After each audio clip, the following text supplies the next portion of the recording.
आज आपण बनवणार आहोत अगदी हॉटेल स्टाईल क्रीमी सुगंधी लहानांपासून मोठ्यापर्यंत सगळ्यांना आवडणारी मेथी मटर मलाई।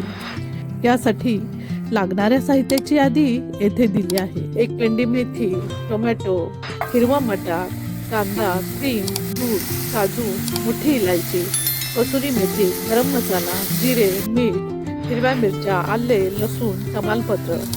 गॅसवरील कढईतील गरम तेलात कट केलेला कांदा, लसूण, आले आणि हिरवी मिरची, पाठवट टोमॅटो आणि त्यावर मीठ घालून हे सर्व छान परतून घ्यायचं। हिरवा मटर ब्लांच करून घ्यायचा। आता यामध्ये जिरा पावडर, काश्मीरी लाल तिखट, गरम मसाला घालून हे चांगले परतून मिक्सरवर बारीक वाटून घ्यायचे। याच कढईत थोड्या तुपामध्ये मेथी थोडा वेळ मंद गॅसवर परतायचे।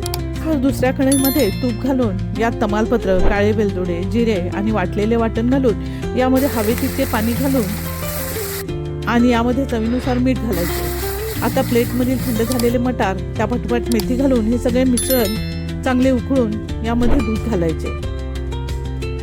आता यामध्ये क्रीम घालून हे चांगले उकळायचे। झाली आपली मलाई मेथी मटार रेसिपी तयार। या आणि अशा खमंग रेसिपीसाठी पुष्पाच खमंग किचनला लाईक, शेअर आणि सबस्क्राईब करा। पूर्ण व्हिडिओची लिंक खाली दिली आहे।